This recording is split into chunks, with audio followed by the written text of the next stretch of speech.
नमस्कार प्यारे साथियों, स्वागत है आपके अपने ही YouTube channel crack board exam में। तो आज की इस वीडियो में हम सभी JAC board class 10th Hindi का मॉडल पेपर सेट 1 जो जैक के द्वारा जारी किया गया है, आज की इस वीडियो में हम सभी कंप्लीट एमसीक्यू प्रश्नों को देखने वाले हैं, जो कि एग्जाम के दृष्टिकोण से काफ़ी महत्वपूर्ण होने वाला है।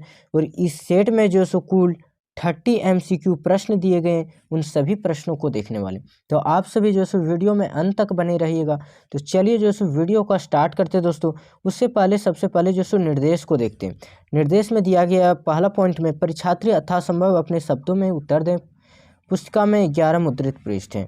इस पेज जो सो 11 पेज हैं, ठीक है दोस्तों। और जो भी प्रश्न पूछा जाए उनका उत्तर जो सो अपने शब्दों में देना है। अगला पॉइंट आता है, इस प्रश्न पत्र में 4 खंड क, ख, ग एवं घ है। कुल प्रश्नों की संख्या 52 है। इस प्रश्न पत्र में मॉडल पेपर में कुल आप सभी को जो सो 4 खंड देखने को मिलेंगे। उनमें से पहला खंड क, दूसरा ख, फिर ग और घ। और टोटल प्रश्न की संख्या जो सो 52 है। और मार्क्स जो रखा गया है टोटल सो पूर्णांक 80 मार्क्स का होगा। टोटल एग्जाम जो होता है सो 100 नंबर का होता है दोस्तों, आप सबों को पता है। पेपर जो होगा सो 80 मार्क्स का और इंटरनल यानी स्कूल की तरफ से 20 नंबर का। ठीक है दोस्तों, अगले पॉइंट की ओर बढ़ते हैं। देखिए तीसरा पॉइंट में दिया गया खंड का में कुल 30 बहुविकल्पीय प्रश्न यानी खंड का जो होगा इसमें 30 एमसीक्यू प्रश्न है, जो कि आज की इस वीडियो में हम सभी देखने वाले हैं। प्रत्येक प्रश्न के 4 विकल्प दिए गए हैं, इनमें से एक सही विकल्प का चयन कीजिए। प्रत्येक प्रश्न का मान 1 अंक है। यानी बहुविकल्पीय प्रश्न जितने भी हैं 30 बहुविकल्पीय प्रश्न तो 30 नंबर का है दोस्तों, क्योंकि प्रत्येक प्रश्न 1 नंबर का है। खंड ख में प्रत्येक खंड ख में दिया गया प्रश्न संख्या 31 से 38 से अति लघु उत्तरीय प्रश्न है। इनमें किन्हीं 6 प्रश्नों का उत्तर दीजिए। प्रत्येक प्रश्न का मान 2 अंक है। प्रत्येक प्रश्न का मान जो सो 2 अंक रखा गया, यानी 2 अंक का प्रश्न पूछा जाएगा। कितने प्रश्न होंगे तो 8 प्रश्न पूछा जाएगा। उनमें से आप सभी को किन्हीं 6 प्रश्नों का उत्तर देना है। 31 से 38 तक 8 प्रश्न है, इनमें से किसी 6 प्रश्नों का उत्तर देना है, यानी 6 दूना 12 नंबर हो जाएगा दोस्तों। आगे आता है खंड ग में 39 से 46 तक लघु उत्तरीय प्रश्न है। इनमें किन्हीं 6 प्रश्नों का उत्तर दीजिए। प्रत्येक प्रश्न का मान 3 अंक है। 39 से 46 तक भी सेम 8 प्रश्न होंगे दोस्तों। इनमें से किन्हीं 6 प्रश्नों का उत्तर देना है और प्रत्येक प्रश्न का मान रहेगा 3 अंक। ठीक है दोस्तों, तो 6 या 18 नंबर आपका यहाँ से हो जाएगा दोस्तों। और खंड ग में जो सो 47 से 52 प्रश्न संख्या दीर्घ उत्तरीय होंगे। इनमें से किन्हीं 4 प्रश्नों का उत्तर देना है दोस्तों। इनमें जो होगा सो कुल 6 प्रश्न होंगे, इनमें से आप सभी को 4 प्रश्न का उत्तर देना है। आगे अब जो सो सीधे प्रश्न की ओर बढ़ते हैं। खंड क में जो कि अपठित बोध दिया गया है, गद्यांश दिया गया है, जिसे आप सबों ने जो सो नहीं पढ़ा है दोस्तों। निम्नलिखित गद्यांश को ध्यानपूर्वक पढ़कर जो सो पूछे गए प्रश्नों के उत्तर देना है। या आप जब यह गद्यांश पढ़ेंगे तो इसके नीचे कुछ प्रश्न दिए गए हैं, इनका जो सो उत्तर देना है दोस्तों। जैसे कि गद्यांश में दिया गया है, पुस्तकें मनुष्य की सबसे अच्छी मित्र होती। पुस्तक जो होती है सो मनुष्य मानव का जो होता है सो अच्छा साथी होता है, मित्र होती है। वे हमें ज्ञान देती है, प्रेरणा और मनोरंजन प्रदान करती है। यानी पुस्तक से हमें क्या मिलता है, ज्ञान मिलता है, प्रेरणा मिलता है, हमें सीख मिलता है और मनोरंजन मिलता है। ठीक है दोस्तों, पढ़ने की आदत ना केवल हमारी शब्द संपदा को बढ़ाती है बल्कि हमारी सोच को भी गहराई देती है। पढ़ाई जो है पढ़ने से जो होती है सो हमें संपदा को ना बढ़ाती बल्कि हमारी सोच को भी जो है सो गहराई तक बढ़ाती है दोस्तों। आज के डिजिटल युग में लोग मोबाइल और कंप्यूटर पर अधिक समय बिताने लगे। आज के समय में जो सो मनुष्य सबसे अधिक ज़्यादा जो सो मोबाइल में बिताने लगे और कंप्यूटर में। ज़्यादातर देखे हैं तो सभी के हाथों में जो होता है सो मोबाइल होता है। कोई गेम खेल रहा है तो कोई और कुछ कर रहा है, यानी मोबाइल और कंप्यूटर में अधिक समय बिताने लगे, जिससे पढ़ने की आदत धीरे धीरे कम हो रही है। धीरे धीरे आप जो सो मनुष्य पुस्तकों को कम पढ़ने लगे। यदि हम प्रतिदिन थोड़ा समय पुस्तकों के साथ बिताएं तो यह हमारी मानसिक क्षमता को बढ़ाने में मदद करेगा। थोड़ी देर जो सो पुस्तकों के साथ हम अगर पुस्तक पढ़ें तो मानसिक क्षमता जो होती है सो बढ़ेगी। हमें जीवन में सही निर्णय लेने की क्षमता भी प्रदान करेगा। पढ़ने से हमारी कल्पना शक्ति का विकास होता है और हम नए विचारों को अपनाने के लिए तैयार रहते हैं दोस्तों, क्या पुस्तक पढ़ने से। अब देखिए यहाँ पे प्रश्न जो कि पूछा गया है, पहला प्रश्न, पुस्तकों को मनुष्य का सबसे अच्छा मित्र क्यों कहा गया? क्या वे हमें धन देता है? नहीं। दूसरा ऑप्शन में वे हमें ज्ञान, प्रेरणा और मनोरंजन देता है। तो इसका आंसर क्या हो जाएगा दोस्तों? क्वेश्चन नंबर 1 का वे हमें जो होती सो ज्ञान, प्रेरणा और मनोरंजन देती है। तो राइट आंसर ऑप्शन ख चला जाएगा। अगले प्रश्न की ओर बढ़ते हैं। क्वेश्चन नंबर 2, डिजिटल युग में पढ़ने की आदत कम होने का कारण क्या है? तो डिजिटल युग में जो सो पढ़ने का कम कारण क्या है? मोबाइल और कंप्यूटर जो सो अत्यधिक लोगों के पास होने लगा और सबसे अधिक समय जो सो कंप्यूटर और मोबाइल में लोग बिताने लगे। देखते हैं ऑप्शंस। लोग मनोरंजन के लिए केवल अखबार पढ़ना पसंद करते हैं? नहीं, अखबार नहीं। लोग अपना अधिकतर समय मोबाइल और कंप्यूटर पर बिताने लगे। तो राइट आंसर ऑप्शन ख गद्यांश के अनुसार दोस्तों। अगले प्रश्न की ओर बढ़ते हैं। क्वेश्चन नंबर 3, प्रतिदिन पुस्तकों के साथ समय बिताने से क्या लाभ होता है? तो प्रतिदिन पुस्तकों के साथ समय बिताने से क्या होता है दोस्तों? तो अभी ऊपर में पढ़ें कि मानसिक क्षमता का विकास होता है, निर्णय लेने की योग्यता बढ़ती है, जो कि ऑप्शन क में दिया गया। तो राइट आंसर ऑप्शन क। अगले प्रश्न की ओर बढ़ते हैं। क्वेश्चन नंबर 4 में देखिए पूछा गया, ज्ञान शब्द का पर्यायवाची गद्यांश के अनुसार कौन सा है? ज्ञान शब्द का जो सो पर्यायवाची शब्द, समानार्थी शब्द जो सो कौन सा है? इनमें से पुस्तक है, खेल है, तकनीकी है या फिर शिक्षा है दोस्तों? तो क्या है? ज्ञान, शिक्षा। तो राइट आंसर ऑप्शन घ शिक्षा। अगले प्रश्न की ओर बढ़ते हैं। उससे पहले जो सो पद्यांश दिया गया, पद्यांश को जो सो ध्यान पूर्वक पढ़ना है और फिर नीचे के प्रश्नों का उत्तर देना है। देखिए, पर्वत कहता है शीर्ष उठाकर, शीर्ष जो सो उठाकर तभी तुम ऊंचे बन जाओ। सागर कहता लहराकर मन में गहराई लाओ। सागर कहता मन में लहराकर जो सो मन में गहराई लाओ। समझ रहे हो क्या करती है? उठ उठ गिर गिर तरल तरंग। भर लो अपने दिल में मीठी मीठी मृदुल उमंग। पृथ्वी कहती है धैर्य ना छोड़ो, कितना ही हो सिर पर भार, सिर पर कितना भी भार हो, लेकिन जो सो धैर्य कभी नहीं छोड़ना चाहिए। नभ कहता है फैलो इतना, ढक लो तुम सारा संसार, संसार को जो सो ढक लो। कविता प्रकृति संदेश में सागर से कवि हमें क्या सीख लेने को कहते हैं? कविता में जो सो कवि जो सो सागर से क्या सीख लेने को कहते हैं दोस्तों? तो मन में गहराई लाने को कहते हैं। अभी ऊपर में देखें कि मन में गहराई लाने को कहते हैं। यहाँ पे देखिए सागर कहता है कि लहराकर मन में गहराई लाओ।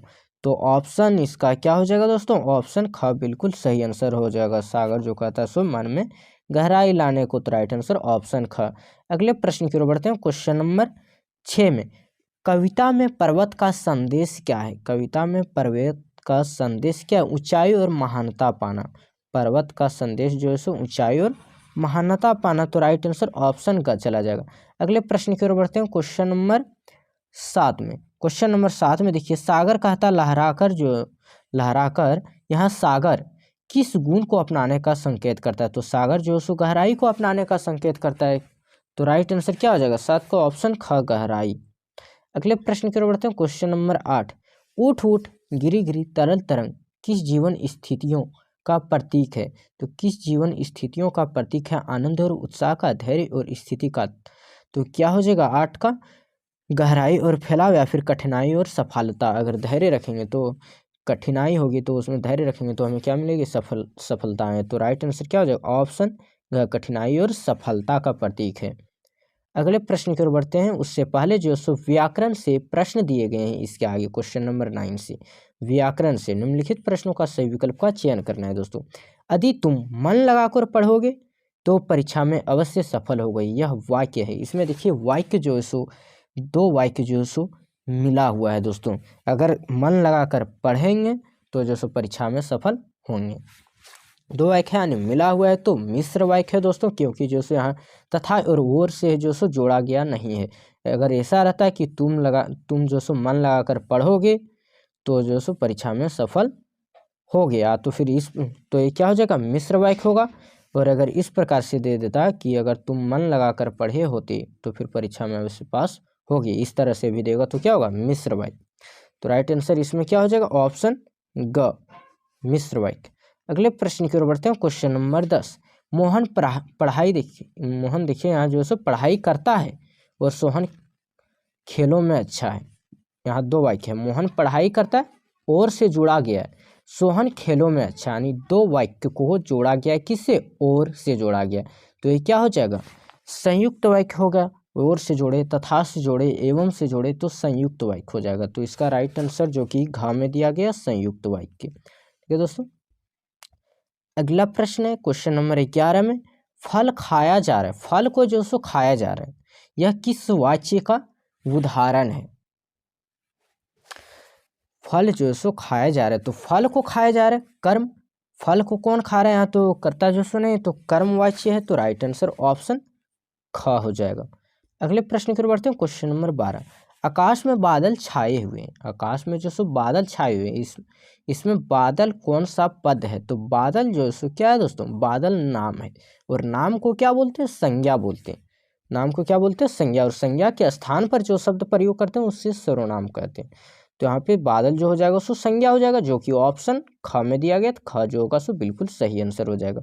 अगले प्रश्न की ओर बढ़ते हैं, क्वेश्चन नंबर 13, उसकी आवाज बिजली की तरह गूंज रही है, उसकी आवाज जो है सो बिजली की तरह गूंज रही है, कौन सा अलंकार है। तो यहाँ पे देखिए, उसकी आवाज जो है सो बिजली की तरह गूंज रही थी, यह कौन सा अलंकार हो जाएगा, तो उत्प्रेक्षा अलंकार हो जाएगा। तो राइट आंसर ऑप्शन क में दिया गया उत्प्रेक्षा अलंकार। अगर आप सबों को वीडियो अच्छा लग रहा हो तो वीडियो को लाइक करके हमारे चैनल को सब्सक्राइब कर लीजिए, साथ ही साथ बेल आइकन को प्रेस करके ऑल पे सेट कर लीजिए, ताकि हमारी वीडियो सबसे पहले आप तक पहुंचे। और अधिक से अधिक अपने मित्रों, अपने दोस्तों के पास भी शेयर करिए, ताकि उनकी भी चेक बोर्ड की तैयारी जो है सो बेहतरीन हो सके और उनका भी नंबर अच्छा आ सके। त्रिलोक किस प्रकार का समास है, त्रिलोक जो है सो किस प्रकार का समास है दोस्तों। तो त्रिलोक जो है सो तत्पुरुष नहीं है, तद्वंद भी नहीं, द्विगुण समास से क्या है, द्विगुण। तो राइट आंसर ऑप्शन ग चला जाएगा, त्रिलोक। आगे देखिए, ईमेल, ईमेल लेखन किससे संबंधित है। तो ईमेल जो है सो किससे संबंधित है, आधुनिक संचार माध्यम। तो यह तो संचार माध्यम है, पारंपरिक नहीं, टेलीफोन मौखिक ये सब नहीं। तो राइट आंसर ऑप्शन क चला जाएगा, आधुनिक संचार माध्यम दोस्तों। अगले प्रश्न की ओर बढ़ते हैं, क्वेश्चन नंबर 16, पढ़ाई जीवन को उज्जवल बनाती, पढ़ाई जो होता है सो जीवन को उज्जवल बनाती, इनमें कौन सा अलंकार है। तो इनमें कौन सा अलंकार हो जाएगा, क्वेश्चन नंबर 16, तो मानवीकरण है, मानवीकरण। तो राइट आंसर ऑप्शन क में दिया गया मानवीकरण दोस्तों। अगले प्रश्न की ओर बढ़ते हैं, उससे पहले जो सो पाठ्य पुस्तक से गद्यांश लिया गया, पाठ्य पुस्तक से यानी बुक से लिया गया है, इसे आप सबों ने पढ़ा होगा। ठीक है दोस्तों, देखिए यहाँ पे दिया गया है, युमथांग पहुँचने के लिए, युमथांग पहुँचने के लिए हमें रात भर लयुंग में पड़ाव लेना था, गगनचुंबी पहाड़ों के तल में सांस लेती एक नन्ही सी शांत बस्ती, लयुंग सारी दौड़ धूप से दूर जिंदगी जहां निश्चित सो रही थी, उसी लयुंग में हम ठहरे थे, उसी लयुंग में जो सो वहाँ पे ठहरे थे। तिस्ता नदी के तीर पर बसे लकड़ी के एक छोटे से घर में, एक लकड़ी के जो सो छोटा सा घर था, वहाँ पे जो सो ठहरे हुए थे। मुंह हाथ धोकर मैं तुरंत ही तिस्ता नदी के किनारे बिखरे पत्थरों पर बैठ गई थी, जो सो वहाँ पे एक पत्थर था बिखरा हुआ, जिसमें जो सो बैठ गई थी तिस्ता नदी के किनारे पे। सामने बहुत ऊपर से बहता झरना, नीचे कल कल बहती तिस्ता मिल रही थी, वहाँ पे जो सो झरना बह रहा था। मध्यम मध्यम हवा बह रही थी, यानी धीरे धीरे हवा बह रही थी। पेड़ पौधे झूम रहे थे, पेड़ पौधे जो सो झूम रहे थे, हवाएं चल रही थी धीरे धीरे, तो पेड़ पौधे झूम रहे थे। गहरे बादलों की परत ने चांद को ढक रखा था, गहरे बादल से जो सो चांद को ढक रखा था, यानी चांद जो सो नहीं दिख रहा था, चांद को ढक लिया था किसने, तो बादल ने। ठीक है दोस्तों, बाहर परिंदे और लोग अपने घरों को लौट रहे थे, बाहर के परिंदे जो सो अपने घर की ओर लौट रहे थे। वातावरण में अद्भुत शांति थी, वातावरण में शांति थी। मंदिर की घंटियां सी घुंघराओं की रुनझुनाहट सी आंखें अनायास भर आई। तो देखिए यहाँ लयुंग जो है सो किस प्रकार की बस्ती है, तो लयुंग जो है सो अभी भीड़ भाड़ वाली नहीं, शांत, तो इसका क्या हो जाएगा, शांत और नन्ही। तो राइट आंसर ऑप्शन ख हो जाएगा, शांत। अभी हम सबों ने देखा ऊपर में कि लयुंग बस्ती जो है सो कैसी है, तो शांत बस्ती है दोस्तों। देखिए यहाँ पे दिया गया है नन्ही सी शांत बस्ती लयुंग, ठीक है दोस्तों, यानी लयुंग बस्ती जो है सो कैसी है, शांत और नन्ही। उपयुक्त गद्यांश में वातावरण की शांति की तुलना किससे की गई है, तो किससे की गई है शांति की तुलना दोस्तों, तो मंदिर में जो घंटियां बज रही थी उससे की गई है। तो ग में जो कि दिया गया है राइट आंसर, मंदिर की घंटियों और घुंघराओं की रुंझुनाहट से। अगले प्रश्न की ओर बढ़ते हैं, क्वेश्चन नंबर 19, उसके पहले पद्यांश दिया गया है दोस्तों। पद्यांश को पहले पढ़ते हैं, फिर जो सो नीचे दिए प्रश्नों का उत्तर को देखते हैं। निम्नलिखित पद्यांश को ध्यानपूर्वक पढ़कर दिए गए प्रश्नों के लिए सही विकल्प का जो सो चयन करें। तुम्हारी यह दंतु रीत मुस्कान मृतक में भी डाल देगी जान, यानी मृत में भी क्या करेगी, जान डाल देगी। धूली धूसर तुम्हारे एगात, छोड़कर तालाब मेरी झोपड़ी में खिल रहे जलजात, परस पाकर तुम्हारी ही प्राण, पिघल कर जल बन गया होगा कठिन पाषाण। पिघल कर जो सो जल भी बन गया होगा कठिन पाषाण। दोस्तों मृतक में भी डाल देगी जान का अर्थ क्या है, तो मरे हुए भी बताएं कि मृतकों यानी मरे हुए पर भी जान जो सो जान डाल देगा, ठीक है दोस्तों। तो क्वेश्चन नंबर 19 का राइट आंसर क्या हो जाएगा, हताश और निराश व्यक्ति में खुशी ला देना, ठीक है दोस्तों। क्वेश्चन ऑप्शन ग चला जाएगा, बिल्कुल सही आंसर। मृतक में यहाँ जो सो हताश में जो मरे हुए की स्थिति में आ चुके हैं, निराशा व्यक्ति में जो सो खुशी ला देना। पूरी जो सो मरे हुए नहीं, मरे हुए को जो सो कोई जिंदा नहीं कर सकता है। आगे देखिए क्वेश्चन नंबर 20 में पूछा गया, धूली धूसर तुम्हारे ए गात, पंक्ति में गात का अर्थ है, पंक्ति में जो सो गात का अर्थ क्या है, क्वेश्चन नंबर 20, तो शरीर है। क्या है, धूली धूसर तुम्हारे ए गात जो सो किसका है, तो शरीर का। तो राइट आंसर ऑप्शन ख शरीर हो जाएगा। निर्देश निम्नलिखित प्रश्नों के सही विकल्प, यानी यहाँ से जो सो बुक से लिया गया है, बुक से जो सो प्रश्न दिए गए हैं 21 से 30 तक।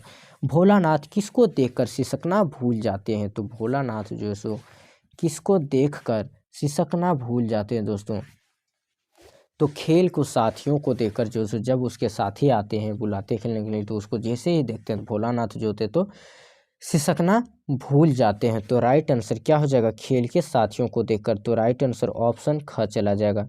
अगला प्रश्न क्वेश्चन नंबर 22 में देखिए, उद्धव कृष्ण का कौन सा संदेश लेकर आए, तो उद्धव जो है सो कृष्ण का कौन सा संदेश लेकर आए थे, तो प्रेम संदेश नहीं, अनुराग नहीं, ग राइट आंसर ऑप्शन ग योग संदेश लेकर आए थे। तो राइट आंसर ऑप्शन ग चला जाएगा, योग संदेश। अगला प्रश्न क्वेश्चन नंबर 23 में, राम लक्ष्मण परशुराम संवाद में किस रस की प्रमुखता है, तो किस रस की जो सो प्रमुखता है, तो वीर रस की। तो राइट आंसर ऑप्शन घ चला जाएगा, वीर रस। अगले प्रश्न की ओर बढ़ते हैं, क्वेश्चन नंबर 24 में देखिए पूछा गया, उत्साह कविता में कवि ने बादल की तुलना किससे की है। उत्साह जो कविता है उसमें कवि ने बादल की तुलना किससे की है, धरती से, आकाश से, कवि से, या फिर इनमें से कोई नहीं, तो किससे की है, धरती से। तो राइट आंसर ऑप्शन क। अगले प्रश्न की ओर बढ़ते हैं, क्वेश्चन नंबर 25, यह दंतुरित मुस्कान कविता के कवि कौन है। यह दंतुरित जो है मुस्कान कविता है, इसके कवि जो सो कौन है, नागार्जुन, महादेवी वर्मा, सूर्यकांत त्रिपाठी निराला, या फिर गिरिजा कुमार माथुर। तो क्वेश्चन नंबर 25 का राइट आंसर हो जाएगा नागार्जुन है। कौन है कवि, तो नागार्जुन है। अगला प्रश्न क्वेश्चन नंबर 26, जितने नार्गे की जीप में किसकी तस्वीर लगी हुई थी, तो किसकी तस्वीर लगी हुई थी दोस्तों, तो दलाई लामा की, जो कि ऑप्शन ख में दिया गया था। राइट आंसर ऑप्शन ख। अगले प्रश्न की ओर बढ़ते हैं, क्वेश्चन नंबर 27 में, फसल किसका गुणधर्म है, फसल किसका है, हाथ का, पानी का, किसान का, या फिर मिट्टी का, तो मिट्टी का है दोस्तों फसल जो सो किसका गुणधर्म, तो मिट्टी का। तो राइट आंसर ऑप्शन घ चला जाएगा। अगले प्रश्न की ओर बढ़ते हैं। क्वेश्चन नंबर 28, संगतकार का क्या अर्थ है? संगतकार का अर्थ क्या है दोस्तों? क्वेश्चन नंबर 28, तो संगतकार का अर्थ होता है मुख्य गायक का साथ देने वाला गायक। संगतकार, जो मुख्य गायक होते हैं उसके सहायक, उसके साथ में गाने वाला गायक को क्या बोलते हैं? संगतकार। आगे देखिए क्वेश्चन नंबर 29 में, मनु भंडारी की हिंदी प्राध्यापिका का नाम क्या है? मनु भंडारी की हिंदी प्राध्यापिका का नाम जो सो क्या है दोस्तों? शीला अग्रवाल, मनीषा यादव, या फिर शालिनी गुप्ता, या फिर ज्योति गोयल। तो क्वेश्चन नंबर 29 का राइट आंसर बिल्कुल सही होगा ऑप्शन का शीला अग्रवाल दोस्तों। अगले प्रश्न की ओर बढ़ते हैं। क्वेश्चन नंबर 30, जो कि इस सेट का यानी सेट 1 हिंदी का सेट 1 का 30 MCQ में से अंतिम प्रश्न है दोस्तों। हालदार साहब और चश्मे वाले में क्या समानता है? हालदार साहब और चश्मे वाले में क्या समानता है? तो दोनों क्या थे? देशभक्त थे। देशभक्त थे दोनों। चश्मे बेचते थे? नहीं, दोनों देशभक्त थे। तो राइट आंसर क्या हो जाएगा? ऑप्शन ख जो होगा सो बिल्कुल सही आंसर हो जाएगा, दोनों देशभक्त थे। ठीक है दोस्तों, आगे जो आता है वर्णात्मक प्रश्न, खंड ख में अति लघु उत्तरीय प्रश्न। ठीक है दोस्तों, यहाँ से 31 से जो प्रश्न स्टार्ट है, नेक्स्ट पार्ट में हम सभी कंप्लीट करेंगे 31 से 52 तक के सभी प्रश्नों को। 31 से 52 तक के सभी प्रश्नों की ओर। अगर उससे पहले आप सभी को किसी और टॉपिक पे वीडियो चाहिए तो कमेंट करके ज़रूर बताइएगा, क्योंकि इस चैनल पर जो सो प्रत्येक दिन जैक बोर्ड से रिलेटेड वीडियो अपलोड किए जाते हैं। क्लास 8 से 12th तक के सभी विषयों की तैयारी की जाती है क्रैक बोर्ड एग्जाम से, ताकि आप सभी का एग्जाम में अच्छा से अच्छा मार्क्स आ सके दोस्तों। फिर मिलते हैं अगले वीडियो में, तब तक के लिए धन्यवाद। जय हिंद, जय भारत।